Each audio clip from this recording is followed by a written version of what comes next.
រួចរាល់ហើយកុំរយដែរលុយឲ្យលុយខ្ញុំមកប្រញាប់ឡើង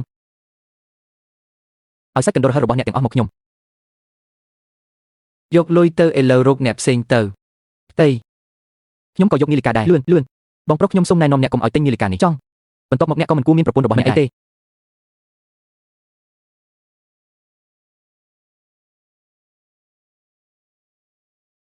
អ្នកមិនអាចប្រាប់បានទេថាគាត់ជាកូនប្រុសរបស់អ្នកដោយគ្រាន់តែមើលគាត់ក៏មិនស្អាតដែរមែនទេ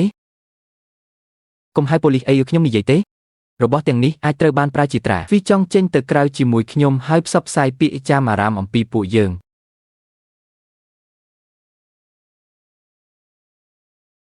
តោះប្រញាប់ទៅណាទេនាឡិកានេះជារបស់ចាំបាច់ពួកគេបានលួចទំនិញដែលលួចបានយ៉ាងលឿនបន្ទាប់ពីយកវាមកវិញប៉ូលីសអាចរកឃើញអ្វីដែលកើតឡើងបានយ៉ាងងាយស្រួលពួកគេរកយើងឃើញសូមប្រគល់យើងទៅព្រះអង្គម្ចាស់វិញសូមចាកចេញប្រសិនបើអ្នកបង្កបញ្ហា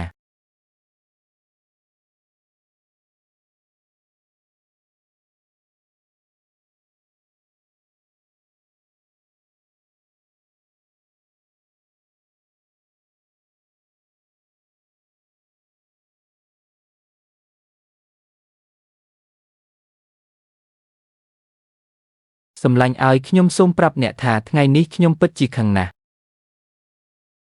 វាងជន់នោះពិតជាស្លាប់មែនយើងមិនចាំបាច់ប្រឹងប្រែងដើម្បីជៀសវាងបញ្ហានោះទេតើអ្នកនៅណាកូន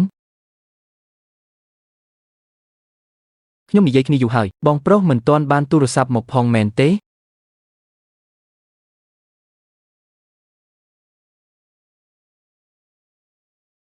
ក្រណាត់រំជៀមនាឡិការបស់ខ្ញុំត្រូវបានបរិសុទ្ធចំណាស់របស់ខ្ញុំយកបានទិញហាងបញ្ចាំរបស់ពួកគេគាត់បានប្រាប់វ៉ងយ៉នឲ្យលក់ធានារ៉ាប់រងអ្នកបានលក់វាក្នុងតម្លៃ200ក្នុងពេលតែមួយមនុស្សល្ងងនោះគាត់ទើបតែឲ្យខ្ញុំ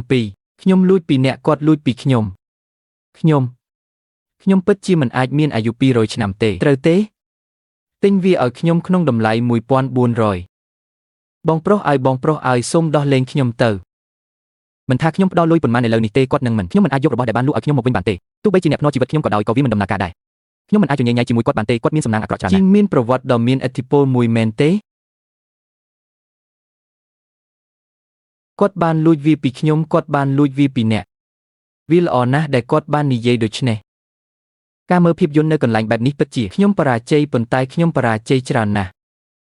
អភិវឌ្ឍខ្លាំងវាងជន់វាង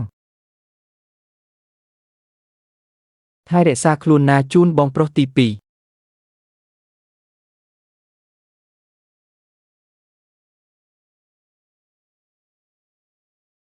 បងប្រុសខ្ញុំបានយកវាមកវិញហើយកុំទៅណាចោលបងអីបងប្រុសទី2បងប្រុសទី2បងប្រុសទី2បងប្រុសទី2បងប្រុសទី2វាងកុំឲ្យរបស់នេះមកខ្ញុំអីទាហាន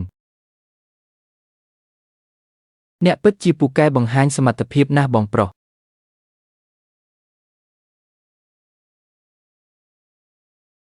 មើលចៅប្រុសនេះធ្វើអ្វីមកលើខ្ញុំវាដូចគ្នាបេះបិទប៉ុន្តែវាមិនអាចដំឡើងបានទេអរគុណចំពោះអ្នកនឹងទៅដល់ទាន់ពេលវេលាបើមិនដូច្នោះទេពួកគេនឹងលុយច្រើនណាស់ត្រូវបានចំណាយ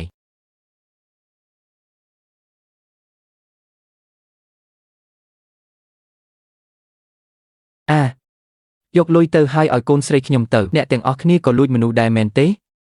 អ្នកកំពុងកុហក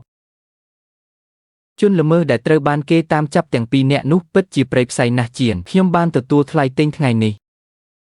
តើវាជាការពិតទេដែលថាសូម្បីតែសមិទ្ធផលតូចបំផុតក៏គ្រប់គ្រាន់ដែររកបានឆ្អឹង2ដុំក្នុងមួយថ្ងៃខ្ញុំបានទទួលប្រាក់100 យន់ខ្ញុំនឹងឲ្យអ្នក200 យន់បើអ្នកចូលចិត្តវាចូលយកវាទៅកុំខ្ជះខ្ជាយពេលវេលាច្រើនអរគុណប្អូនស្រីដែលបានដោះស្បែកជើងចេញហើយអ្នកនឹងខ្លាចស្លាប់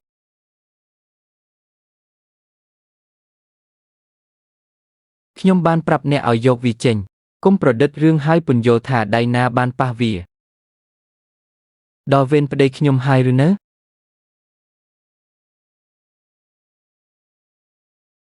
ខ្ញុំនឹងលេងជាមួយអ្នក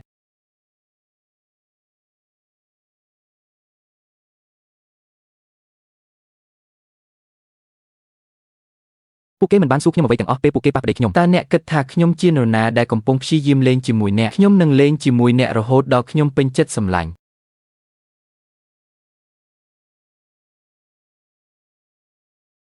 អ្នកទាំងអស់គ្នាចាស់ហើយអ្នកពិតជាពិបាកណាស់អ្នកប្រហែលជាមិនអាចឡើងរឹងរបស់លឹងបានទេបន្ទាប់ពីនោះបើអ្នកមកខ្ញុំនឹងយកតម្រងនោមមួយរបស់អ្នក មិនអីទេខ្ញុំនឹងឲ្យវាទៅអ្នកម្ដងទៀតខ្ញុំបានទុកមួយសម្រាប់ទម្លាប់របស់អ្នកជីវិតមិនរងផលប៉ះពាល់ទេប៉ុន្តែជីវិតរបស់អ្នករងផលប៉ះពាល់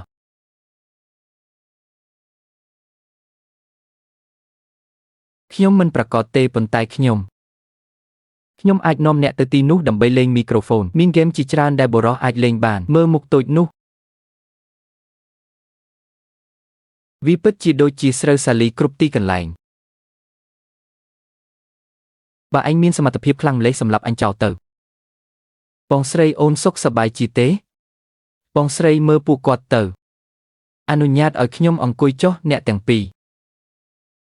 បងប្រុសខ្ញុំមានអាជីវកម្មដែលគាត់អាចធ្វើជំនួញបានឈាមប៉ុន្តែមិនមែនជីវិតមនុស្សទេពួកគេទាំងពីរនាក់ពួកគេទាំងអស់សុទ្ធតែជាឧក្រិដ្ឋជនដែលចង់បានធ្វើវាអ្នកនឹងបង្កបញ្ហាដល់ខ្លួនឯងនៅថ្ងៃអនាគតកាលណាអ្នកធ្វើវាកាន់តែច្រើនខ្ញុំស្គាល់អ្នកនៅពេលនេះ